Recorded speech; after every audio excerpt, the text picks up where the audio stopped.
The other day I was on the phone with Bill Wadman, and it didn't take long before Bill asked, wait, should we be rolling tape on this? When you've recorded 1,000 or so hours with someone, the answer is usually yes. I just wish we'd been rolling from the beginning, because when Bill called, he asked what I was doing, and I said I was listening to Steve Perry. And without missing a beat, he launches into the opening bars of Oh Sherrie, and we both just started cracking up. Here's the rest of the conversation. For those of you joining us, story in progress. We now return to our story already in progress. Yeah. Jeffrey asked me a very intense metaphysical question about life and happiness. Well, to be fair, it started out with a story about Steve Perry. Because he should have been gone. No, she should have been gone. Wait, who should have been gone? She should have been gone. No, you should have been gone. You should have been gone. Okay. So anyway. Yeah. So I start telling the story about my friend Matt's computer, who I reinstalled the OS because it got really screwed up. It was a 2014 MacBook Pro. And then I realized that the battery was bulging. Like the whole bottom of it was puffy. And I'm like, man, this is not safe, right? Like could go up at any time, could blow, right? Right. Which I don't know. Is that what happens, or do they just cut to a scene from Towering Inferno or the Poseidon here's Adventure? The thing. When they do bulge like that, is that actually something bad is going to happen? Like it's going to burn or blow up, or is it just sort of it messes it up and the battery stops working? I've never seen it happen on a MacBook. I've seen the results on a phone, and the phone has kind of especially the old school through phones and things. Yeah. Yeah. Okay. I don't know. I mean, does it literally burst, or does it just somehow? I don't know. I don't know. So either way, bad news. Either way, bad news. So it's a 2014 machine, but the new big M1 ones are not out yet. So he wanted to wait. You know. And so I said, well, listen, if you want to keep this for another year or two, it's probably fine power wise. So why don't we just, like computing power wise, let's get your actual power stuff figured out by fixing this battery. So he orders a new battery, and I was like, oh yeah. He's like, will you help me put this in? I'm not really into that kind of thing. And I was like, sure, I'll help you put this in. How hard can it be? How hard could it be? It's Apple. Everything's built to fix. So he's like, I got the battery. How about Monday morning? I said, sure, come on over on Monday morning. So he's coming over at 10 o'clock. And 9 o'clock, Heather leaves, goes to work. And I'm like, you know what? Maybe I should watch the little video on how to do this just so I look like I know what I'm doing and I'm not running around. Clickety, iFixit.com. Clickety, click. Yeah. Click. I open up the video, and Jeffrey, the not in real time sped up version where it jumps, it just says, do this, then do that, then do this, is 37 minutes long. So cut to Bill Wadman taking 17 hours to install a battery. Well, now I'm realizing that I don't have 37 minutes before the guy shows up. So I don't even have enough time to actually watch the entire video in real time. So I'm watching it sped up, an already sped up version. First step, take off the back. Second step, take out the SSD. Third step, take out the Wi-Fi card. Fourth step, take out the fans. Take out the speakers. Take out the jacks, take out all the cables, take out the motherboard. There's nothing left in the shell except for the battery. It's the only thing on the very bottom of the case is the battery. Which you then have to remove, Sidoris, with adhesive dissolver. Because it's glued in. Of course. So they give you rubber gloves and a safety goggle set. So that you're supposed to... Did it have the little hazmat logo anywhere on the packaging? I think it may have been on every piece of the packaging. And then, so you lift up the edge of the, one corner of the battery, and you use the syringe to squirt 1/4 ml of this stuff underneath. And then there are bespoke yellow plastic sort of credit card size cards to slowly work up underneath. And peel so you're prying this thing out as it's dissolving the adhesive. Yes. Sounds safe. And by the way, I'm prying up what is this? Are you wearing a respirator at this point to protect against all the fumes from this horribly toxic shit that you're spreading around? Respirator. So I'm pulling the thing up. The battery is the new battery is maybe a couple centimeters thick or a centimeter thick. This battery's 25, 30 millimeters thick. You know what I mean? Because it's just puffed up. Like, yeah, it's like an ice cream sandwich sitting in there. Exactly. And it's 6 cells all the way across, like in different shapes and sizes, because that's how they do it now. They have to pack every nook and cranny, right? Right. So I'm slowly pulling it up, and like I get the thing out, and now I'm like, oh shit, I've got, all this stuff. And then I look at the motherboard, and there's like heat sinks where the fans blow through the heat sinks, and the heat sinks are all clogged with dirt. And I'm like, man, if I'm putting this all together again, I should probably clean those out. Now, I had laid out all the screws as I went. So SSD, screw next to SSD. I write down on the paper, SSD right next to those screws. Line goes. Next step. You know what I mean? Like I did it all like really official. So I go to pick up the motherboard on one of the pieces of paper, not realizing there was some adhesive on the bottom. It picks up the paper and the screws go everywhere. All over the table. This has turned from a tech repair to a Keystone Cops routine in seconds. So step one, you have to put it all back together again in the opposite order, except you don't put the battery in first. Because when you open up the computer, the battery is right there. You just can't remove it because you need to use the adhesive remover. And if any of that gets on the motherboard, you screw the motherboard. So basically, you have to take the whole thing apart just because they glued this thing in. So when you put it back in, you have to put it all back in, and then the battery is the last thing to go in, and I put it all back together, and I screw it all down, and I turn it over, and I plug in the thing on the side, and the light goes yellow for charging. And I was like, oh my God, this actually worked. And I turned it on, and it actually worked. Did you jump out of your seat, fists raised to the sky in triumph? I couldn't let my friend Matt know that I was, so terrified at his computer. I hope he doesn't listen to this.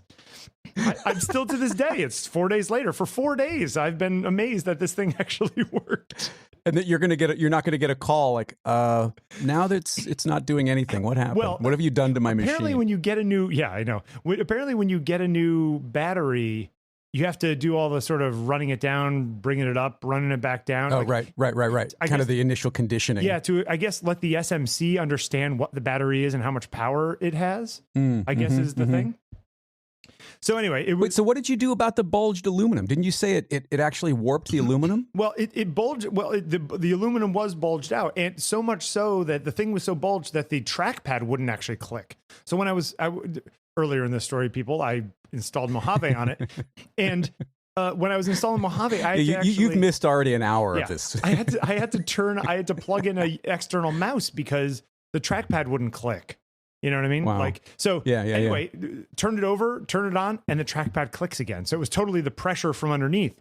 But I still think that the bottom board of it is like when I was putting the bottom casing piece on, it fit, it screwed down, but like it wasn't, when you take the bottom off an Apple laptop, it feels like a nice, you know what I mean? Like something out of a sci-fi movie.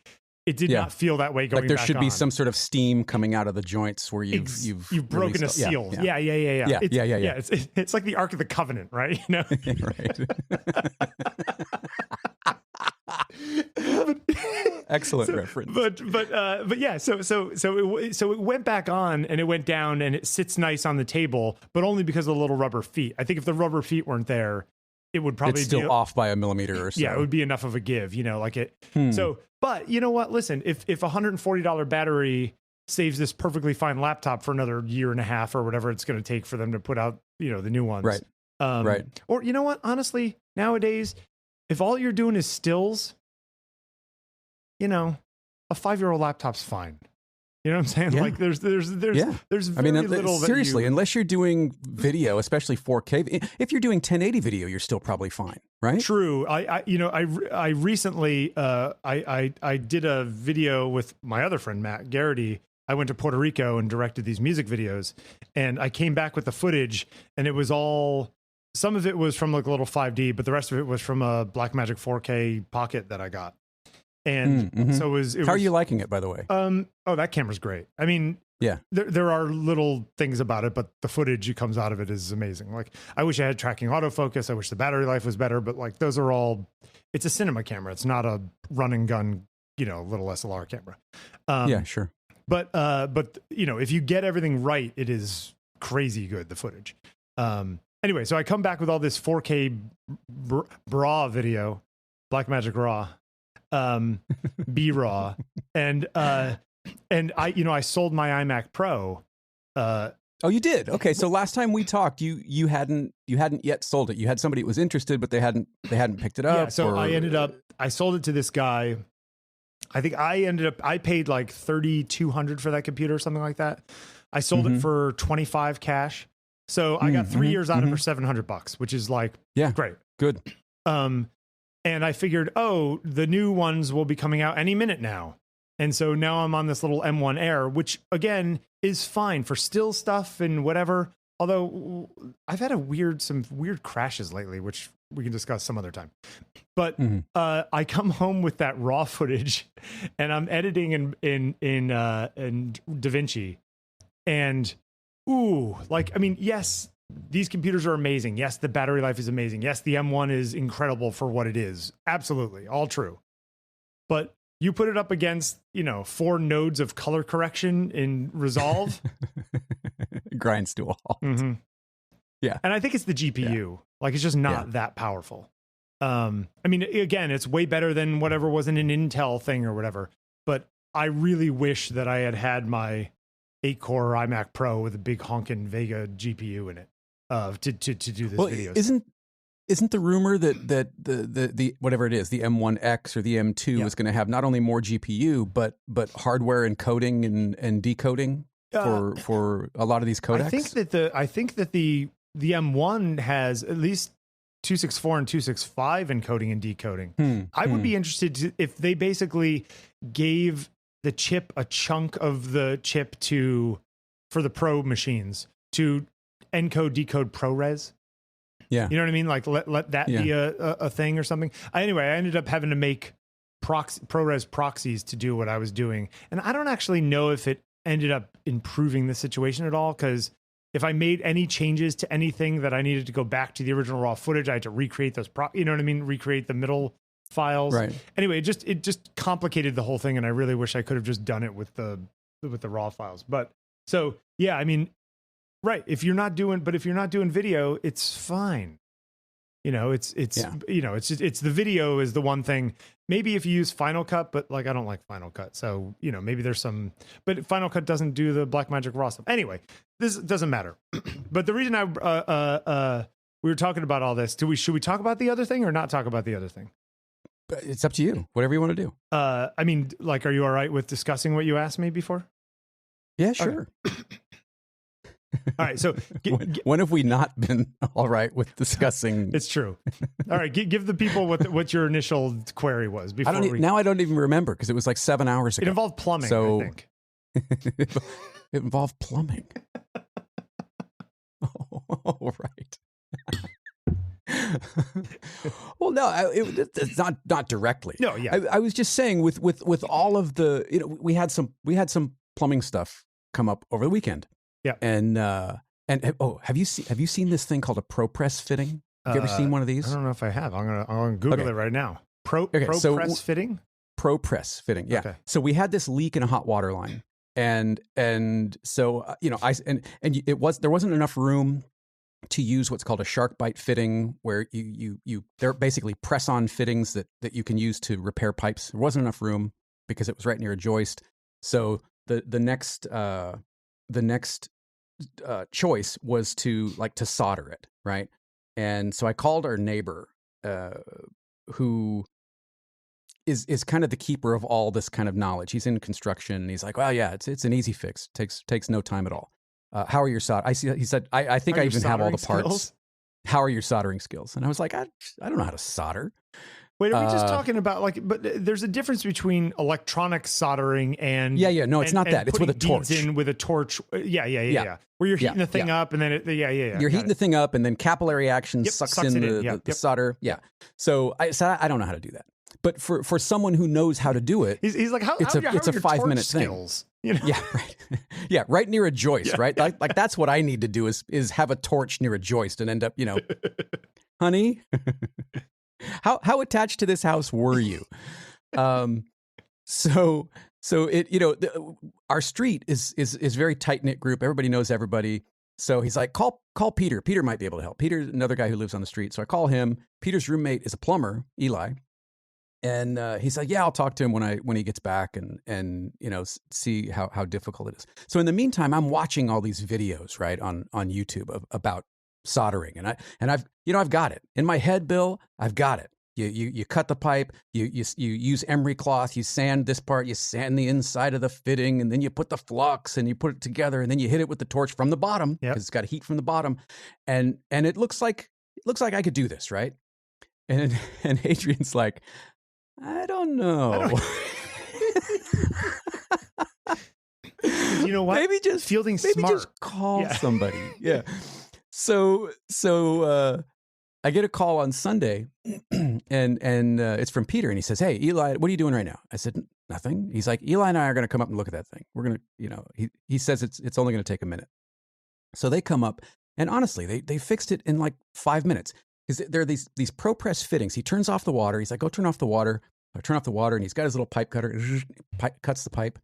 And I'm thinking, great, I'm going to learn how to solder. I'm going to be able to watch this guy solder this thing, right? And that way, when it happens again, I'll be more likely to try it and less likely to burn the house down. Right. So he cuts it, and he goes out to the truck, and he comes back with this tool, and it's like those little right angle Makita drills where they're long, but they've just got a little. Sure. It's kind of that shape, right? Kind of that shape. And I said, "What's that?" And he said, "ProPress." Well, that doesn't mean anything to me. I was like, okay. But basically, these fittings have like a little O-ring in them. Yeah, I'm looking at pictures, so I get it. Okay, go ahead. It's incredible. So you slide it in there, you put the thing on one end. It's like a reverse Jaws of life, right? It just clamps down real hard on the end, clamps down one end, moves it to the other end. He's like, all right, go turn the water back on. And I'm like, that's it? Yeah.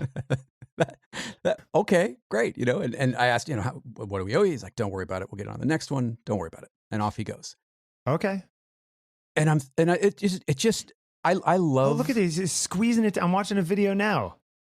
It's crazy. Now this machine, the little handheld machine that does enough pressure that whatever's in there is crimping tight enough for high pressure water to not leak. 2,100 PSI. This thing is rated for. What? 2,100 PSI. And he's got two of these things up to 4 inches in diameter. He can do pipe 4 inches in diameter with one of these fittings. Okay. So is this what everyone's doing if they need to replace a chunk of pipe now? Apparently this is the new hotness. Now, it's new expensive. Installations, would you do this? Or is this just sort of the kind of thing you do when you don't want to? I don't know. It's either this I didn't rip all this stuff out. So let's do this. Yeah. I think that's probably closer to it. That is cool. It is cool. And now he said the fittings are about $10 for our size, right? So 1/2-inch pipe, it's about $10 a piece. So the fitting is a lot more expensive because a regular slip fitting is about $1. But the time that you save in labor and the training required is minimal. So your productivity goes up. Yeah. So I'm talking to and the kids learn no skills. That's what this happens. Okay, well, this is the thing, right? I was talking to Mark a day or two later, and he says many, if not most, of the advances in these kinds of things, construction technology, assembly technology, is a direct result of the lack of skilled workforce. Yes. I can teach you how to use that ProPress machine in minutes, but with solder, there's a finesse to it. There's an art to it. There's an art to it. Right? Yeah. So it got me thinking about as these things do, about tradespeople, because I have this massive respect for tradespeople. I'm getting ready to do this new project that's all around, blue collar jobs and tradesmen, and so this is already in my head. I especially agree with you, by the way, when they're really good they have skills. Where you watch them and you think phenomenal I could never to watch. Right. Massive respect.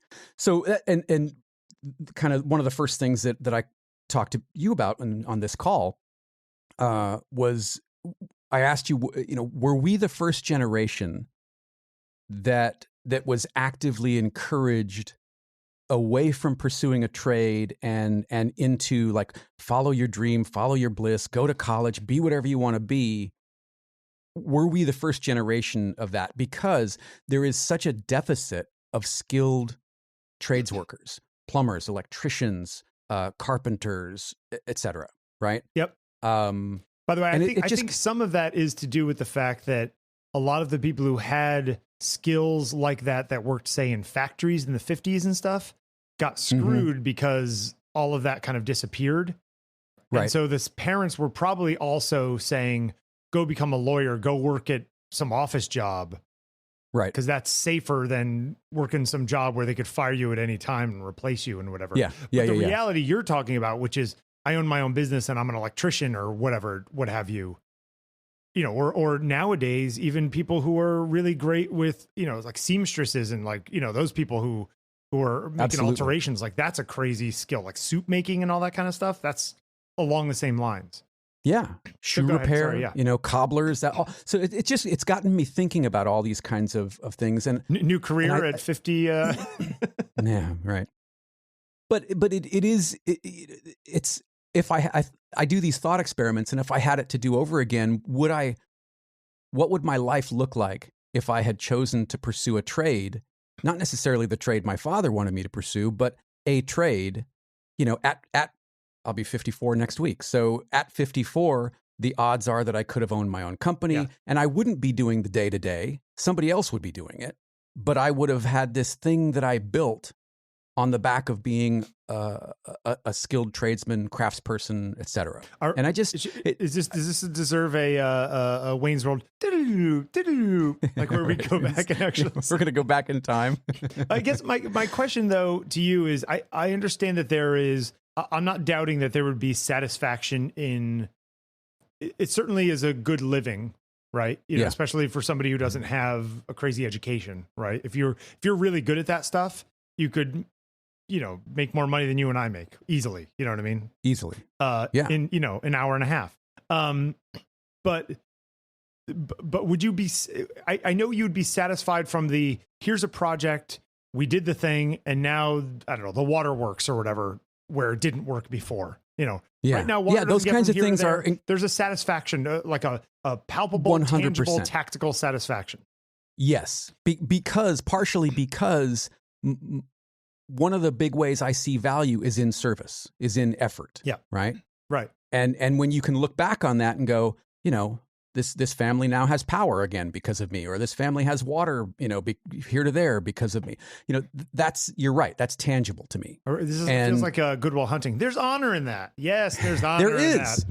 Yes, there is. Absolutely. But I guess my question is, would you be satisfied at the end of your life thinking, what did I spend my life doing? Fixing pipes? But I'm not satisfied now. Well, okay, that I guess is the question, right? Yeah.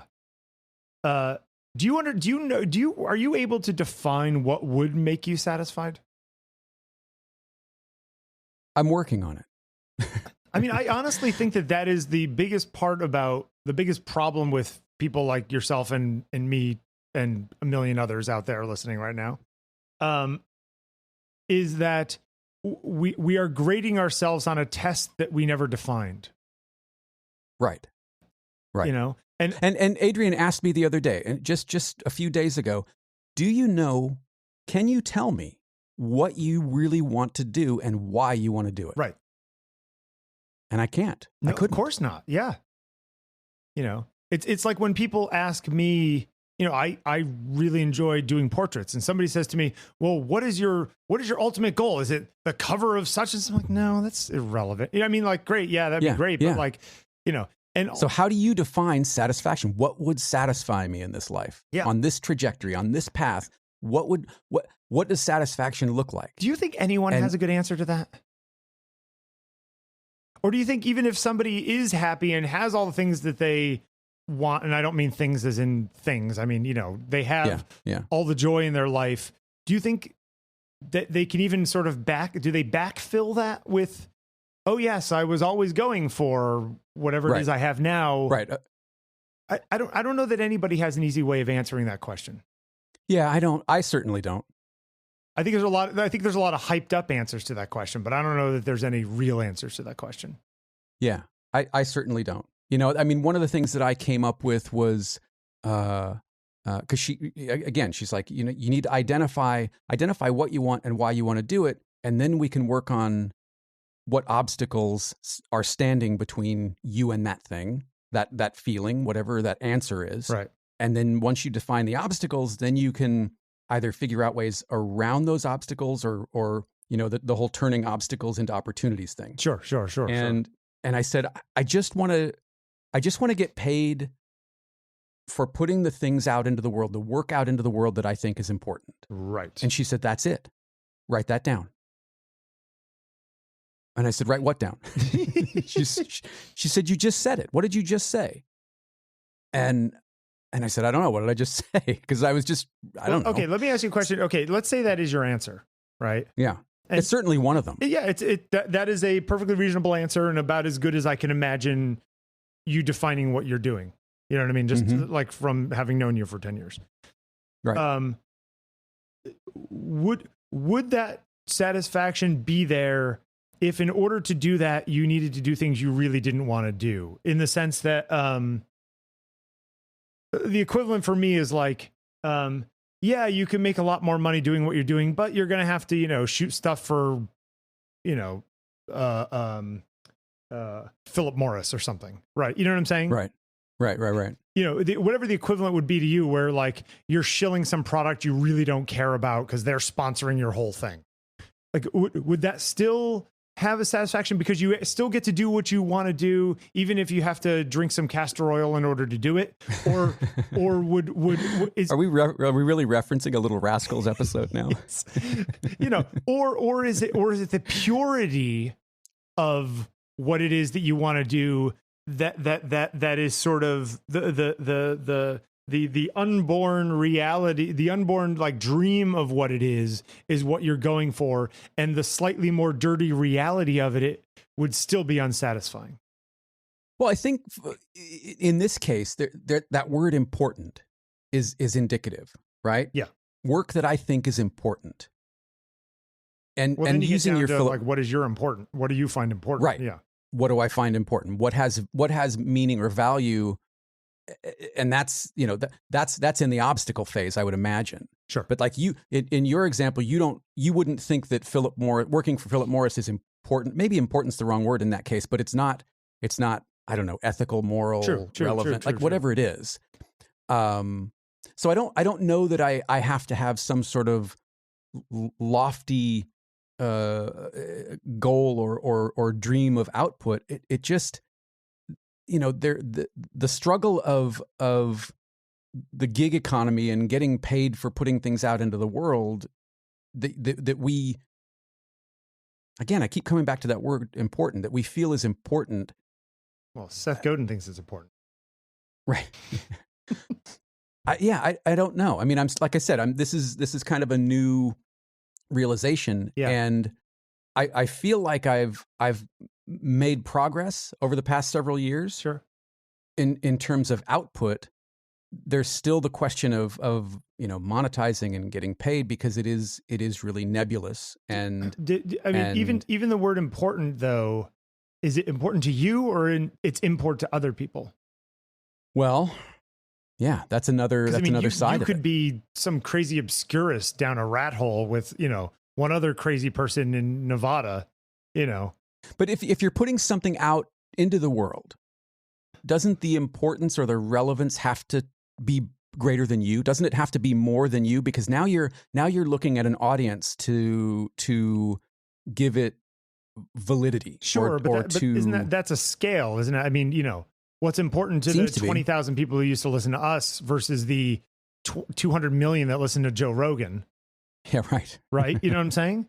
I mean, why still escapes me. That's not a binary thing either. Right. Yeah. What it means to the world. And nowadays it's, so I put up somehow I said something useful of 10 years. Apparently 10 years ago today. The only reason I bring this up is because it popped up as one of those memories. Today, 10 years ago. Or on what? It is. Where did it pop up? Facebook, and I think I retweeted. Okay, here we go. Apparently, I said this 10 years ago, and my friend Iran, my dancer friend Iran, Buggy, reposted it at the time and said, "Well put, Bill Wadman." And apparently, this is what I said. I said, quote, "Your job as an artist is about making choices. to go more to the point, your only job as an artist is about making choices. For as long as we've been painting on walls, and now even more than ever, art is about editing. You have to make a decision. You have to make a statement about who you are and what you're trying to say. Your job is to create a signal and not just more noise.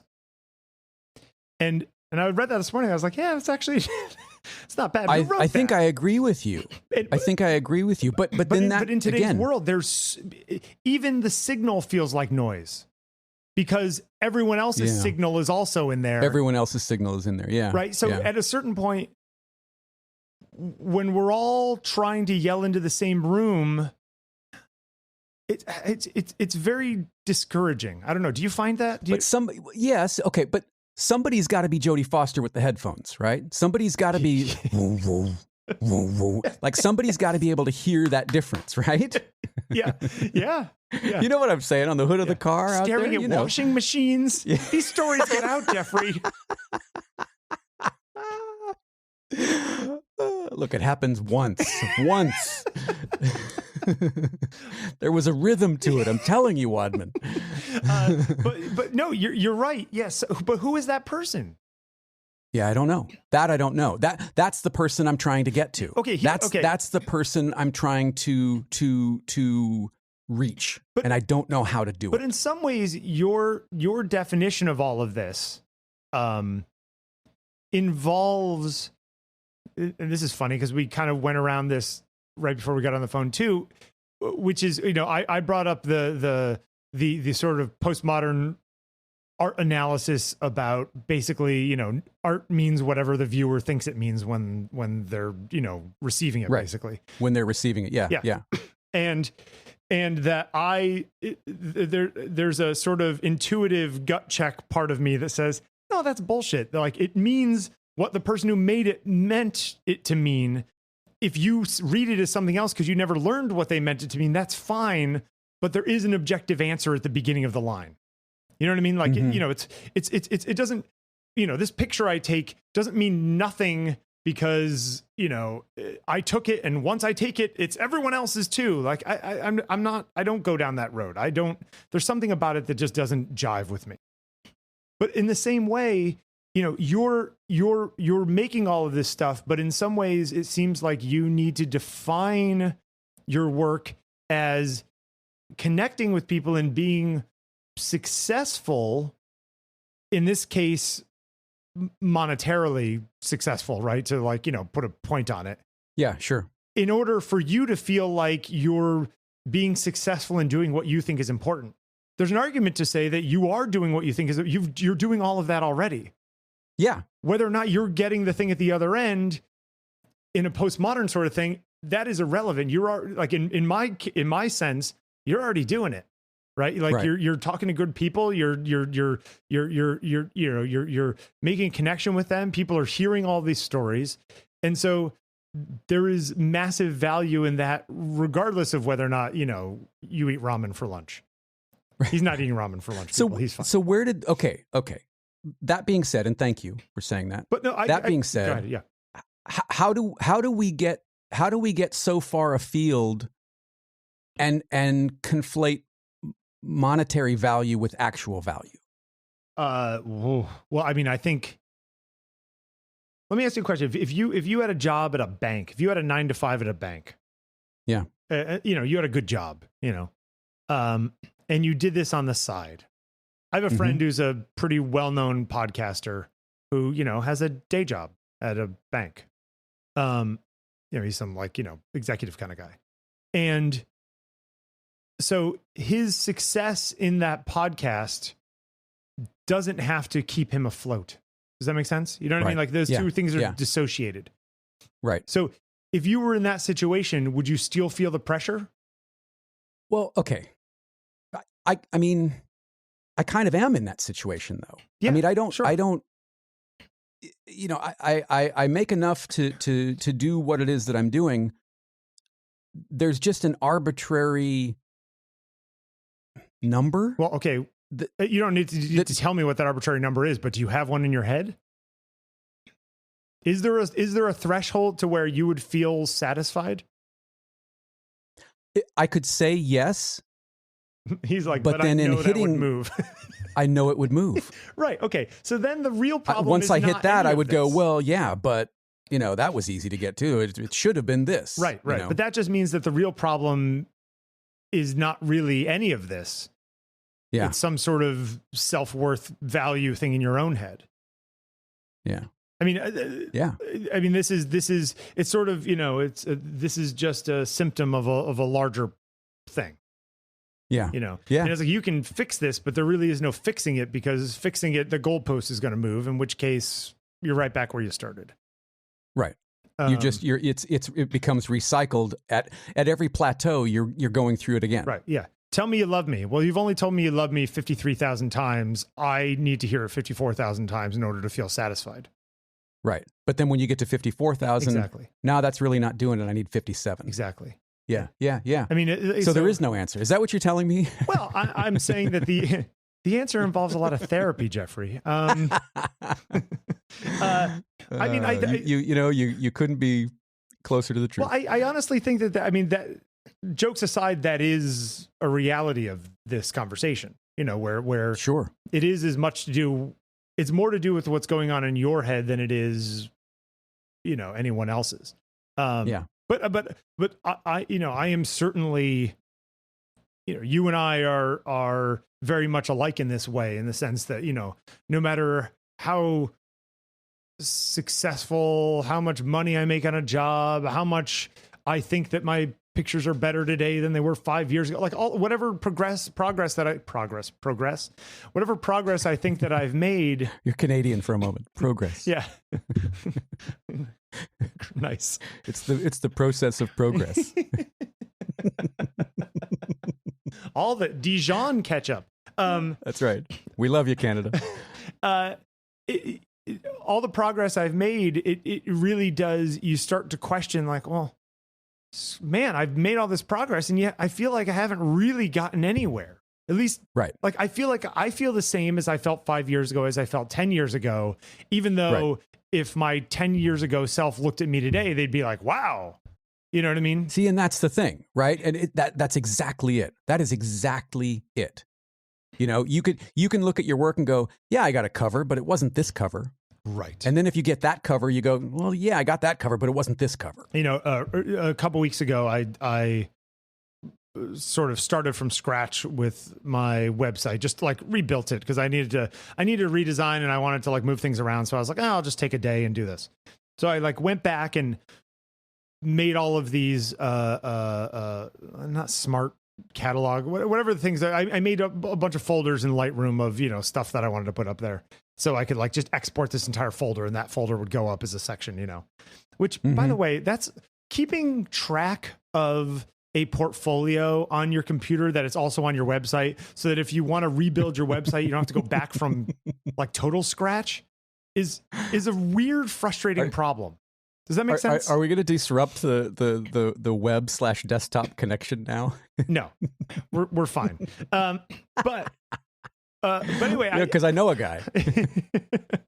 Well, so I put up all this stuff, and I'm like redoing it, and I'm like just flipping through my site, and honestly, Jeffrey, and like I'm not sitting here like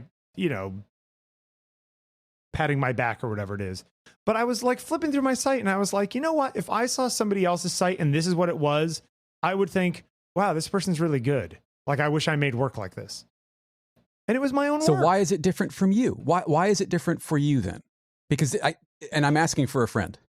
Well, no, I'm saying that this sensation was a fleeting moment.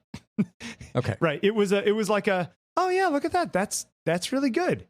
Now I go back to self-doubt, within an instant, right. Big sledgehammer of self-doubt takes you out. But there was like a moment of clarity there, right? Now, again, but this is in some ways, in your analogy, like you putting out your work all the time. It's like your work is not the problem. It's right. It's how you feel like your work is being accepted or no, it's not that people it's not that people don't appreciate it or don't like it, because in the same way that I get people writing me all the time saying, oh my God, I love your work, blah, blah, blah. I'm like, thanks, that's great, and we still get emails about OTP still, right? Exactly, yeah. And so it's not that you and I don't get affirmation from the outside. Right. What we don't get is some giant paycheck of affirmation, which in the grand scheme of things doesn't mean as much. Yeah, I'd rather have the real people telling me than the paycheck and not the real people. But, So why is the other so hard to let go of? Both would be kind of nice too. But, So why is the other so hard to let go of? When it doesn't come, but that sort of emotional existential affirmation does come in spades, but this other thing doesn't. Why is that the thing that we're holding on to as or why is that the beacon of failure? I don't know, but in the past few weeks, and I guess this is a question for you too, because you're a few years older than me. Was there an age at which you felt like you hit an inflection point where you knew you weren't sort of building your life anymore, you were now living it? It's like if somebody had a career as an attorney, right? Let's say you want to be an attorney, and you go to school and you go to law school and you get out and you work really hard and you get a job as an associate, and you work as an associate for 10 years, or 7 years, and you finally become a partner, and you become then an equity partner. And now and there's a point at which you look back and you go, oh, I've done all of that building stuff. That's done. That part of my life is done. Now I'm an attorney. I'm not somebody who wants to be an attorney. I actually am an attorney. And not to be crazy, weird, and morose, but how old was your mother when she died? 65. Right. So you are, I'm 10 years away. Exactly. 11 years away. Right. Okay. Do you ever think like that? Because I'm 14 years out from my dad's Do death, I ever right? think like that? No. No, never, he's Bill. 10 years, 256 days, 3 hours, 6 minutes. We haven't had seconds. 1,000 hours of recorded conversation about this. So I've been thinking about this stuff a lot. I mean, it's less my work stuff and other stuff that we're kind of thinking about. Anyway, it just, there's this part of me, and I'm like, hold on a second. I only get one trip on this ride. Yeah. And, I'm at Chuck E. Cheese for 5 hours, and I've been collecting, tickets at the skee ball thing for 3.5 hours. Right. Am I going to keep collecting them until, Or am I going to go get the thing? So I can. Am I going to go cash them in and get the thing so I can enjoy before it? my mom picks me up in 2 hours? Because this is going to end. And so why? You see what I'm saying? And it's not like I have all the money in the world or whatever, but there's a part of me that goes, what the hell am I doing? I don't have kids. Why am I obsessing about I could die tomorrow? Right. So, right. So, well, and that's the thing, right? That is absolutely one of those points that we have come back to again and again. And it's one of the things that, and I don't think this is unique to just you and I, but it's one of the things that we get stuck on. There is affirmation, there is validation, there is appreciation, but because it doesn't come in this one little packaged form that we think it should, we can't see it. Right. We see glimpses of it, but we can't see it consistently. Yeah. We went out and visited our relatives, TJ and Marjorie, out in Asbury Park a couple weeks ago. And TJ, who's very well-read, very smart, very wise man, who was the chief learning officer at ETS, the testing place, he's like that kind of guy, right? Yeah. Said, your job in life, your job is not to be a photographer or a storyteller or a podcaster. Your job is to cultivate your story, which I thought was a really interesting way, so basically it's not yes, you need to do your job in order to cultivate your story, but doing your job is not, making your shows and doing your interviews. That's not your job. Your job is being the person who tells the story of Jeffery Sidoris, who is a person who tells stories and talks to people. Does that make sense? It's like one level higher. So, right.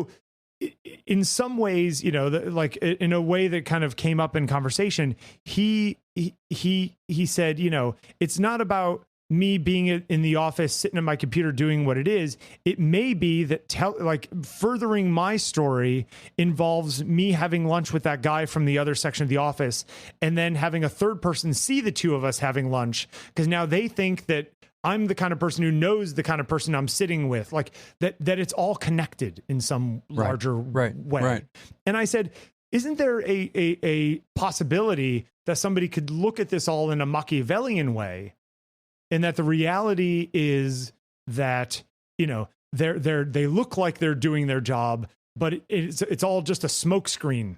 You know what I mean? Like that their story is a farce, basically, And he's like, yes, there is, but it's irrelevant. And I said, it's kind of like the whole myth of the meritocracy, right? It's like, it's not about being good. It's about people knowing you are good, so that they, you know what I'm saying? Like unless that knowledge, the perception that you're good. Exactly. Yeah. And it's like something that I've been sticking on for the last 3 weeks and haven't quite fully absorbed it. But it's kind of stuck in me, but it kind of makes me think about the kinds of things you and I do.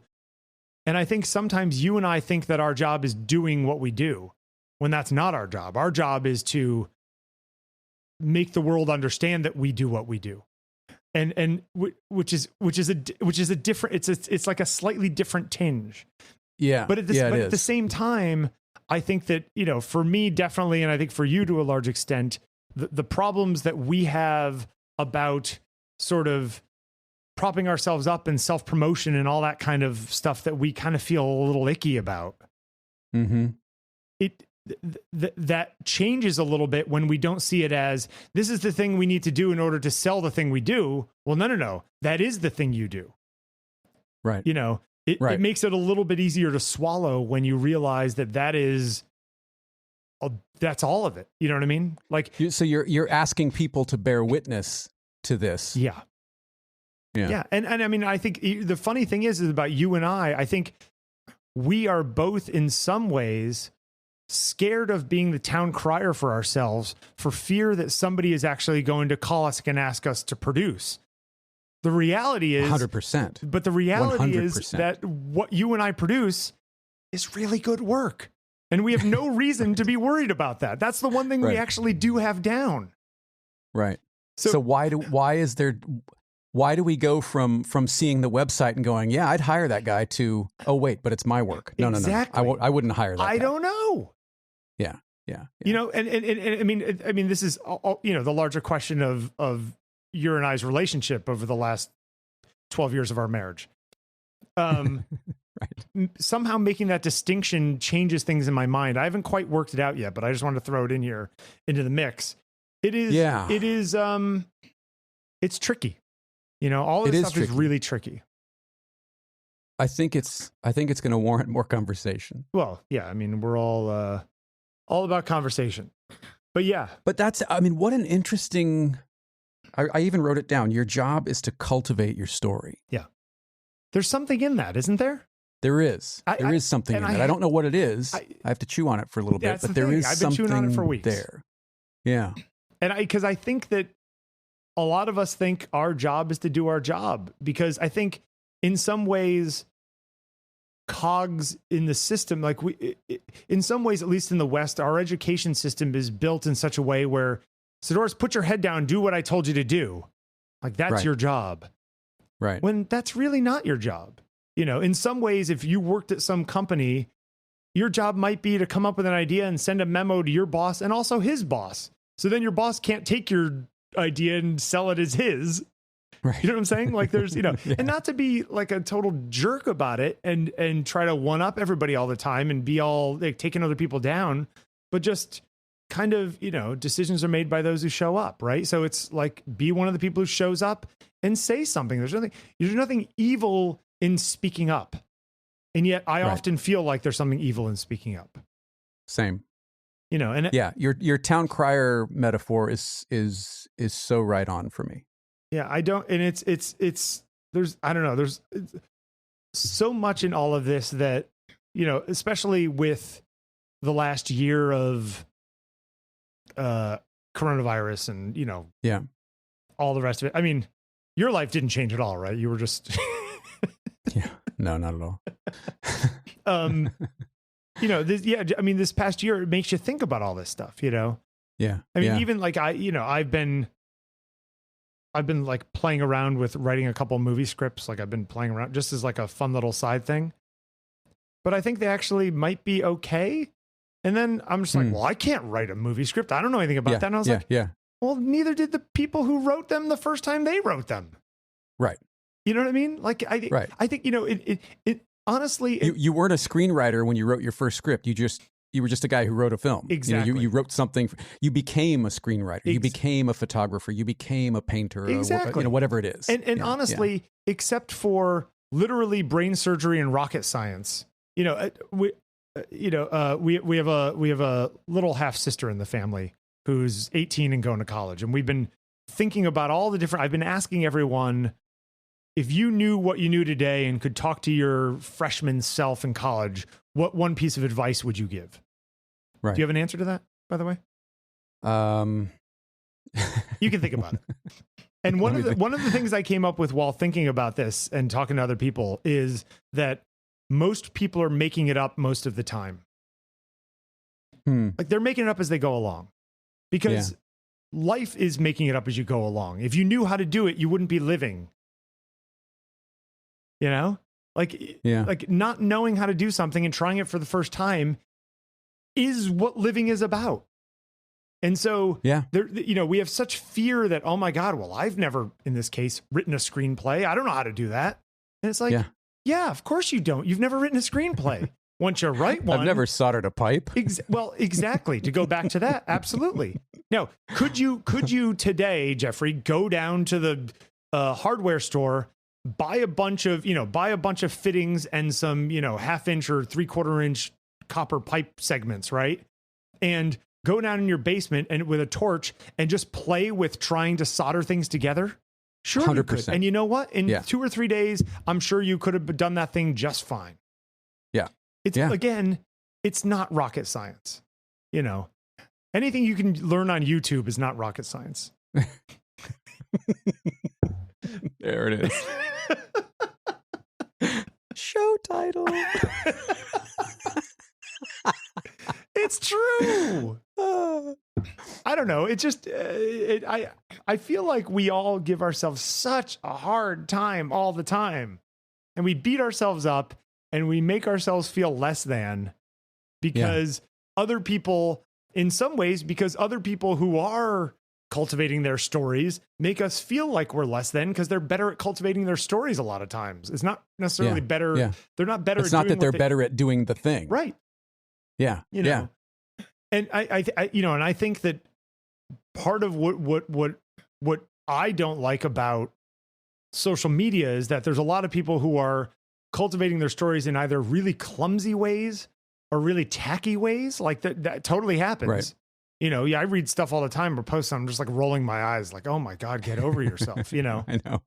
I burst another blood vessel. Yeah. My eyes. And I think, I don't want to be them so much that I don't end up being myself. Okay. But okay. Let me ask you this. Why is that the benchmark? Why do we automatically go there instead of going to the people who are doing it really well? Why is our fear that we're going to end up, that someone is going to roll their eyes at us rather than looking at it and going, wow, that was really well done? Well, that's... I am going to click. I am going to read further into this. Sure. Yeah, no, totally. And I mean, Art Strieber, who, big photographer guy, does all those behind the scenes posts. Oh yeah. He's great. Which are fantastic. He's just like, oh yeah, here's how I did it. I laid it all out, shows you, behind the scenes shots. There's no, I'm going to hold on to this just for me. Exactly. Yeah. And lately when I post stuff, I'll just do a little, couple sentences explaining the lighting and the gear I used for the random people who actually care about that stuff, who understand what the hell I'm talking about. Right.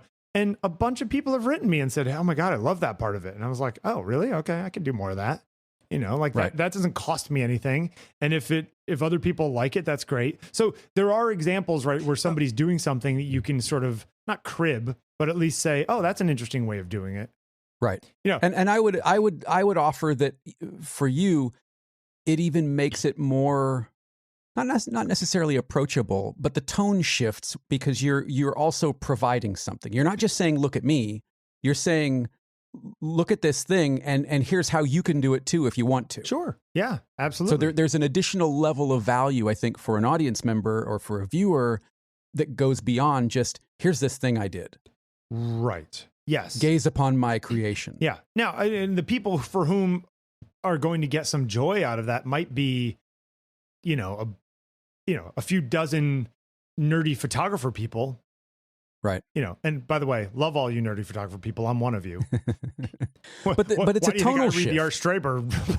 Yeah. It's a tonal shift. It totally is. Even if you're not a nerdy photographer, your words, not mine.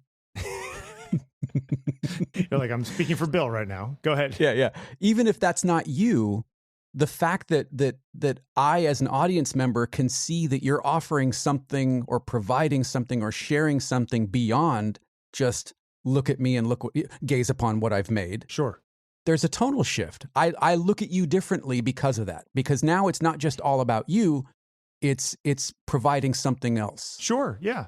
I mean, and honestly, like you could put up a picture and you could tell the story of the picture or some little anecdote from the day, and you could talk about the technical stuff or whatever it is. And like, that's all stuff you can do. Somehow it still feels like there's a step there that I haven't quite found that adds something that I think is worthy of being added, that also, I don't know, gets people to notice. But even like looking to get people to notice, again, cultivating your story, still feels icky to me, even if it's coming from a good place. Yeah. It's a really interesting trouble. But going back to the larger piece here is just that I don't think that there is anything. Listen, there's a lot of people who are working for the weekend, right? They're working to get retire and all this kind of stuff. And I was talking to somebody yesterday. I was like, the problem is that I really honestly kind of already do what I would do if I retired tomorrow. Right. So like, I don't, you made the joke earlier, even, I could have a team of people doing the work, and I could be playing golf in, I forget where you said somewhere good. Not Venice, Palm Springs, maybe. Yeah. It's like, Venice? Are there even golf courses in Venice? Do you want to play? No, I don't want to play golf. I don't like golf. Right. But that's therein lies my problem with it. You know what I mean? Like, right. Yeah, you could have done that. And so now you can have some more security so that you can what do you want to do with your life? Oh, you want to talk to people and make shows and podcasts? Great. Well, why weren't you just doing that all along? You're already doing that. Yeah. So, you could beat yourself up about it. I certainly think that there's a lot of people who really don't know what they want to do with their lives, who would end up getting some crappy mid-level job working at some advertising firm or something like that, who could make just as much money and probably have more satisfaction as a plumber or an electrician. I think that's totally true. Mm-hmm. So in some sense, I think that there needs to be a shift towards in our society of respect towards people who have actual hard skills. Yeah. Like I totally agree with that, but I don't think that that's necessarily the panacea for somebody like you or me. Mm-hmm. In some ways, I actually am that guy. It's just instead of using a press fit machine, I use a camera. Right.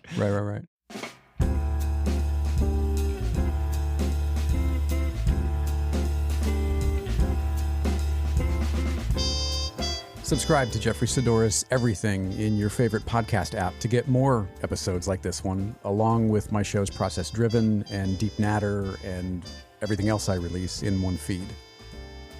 Connect with Bill on Twitter and Instagram at Bill Wadman.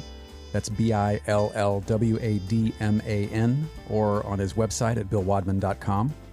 You can also listen to all 325 episodes of On Taking Pictures, the weekly photography show Bill and I did for more than 6 years, at ontakingpictures.com. Connect with me on Twitter and Instagram at Jeffery Sidoris. That's JEFFERYSADDORIS, or on my website at jeffreysidoris.com.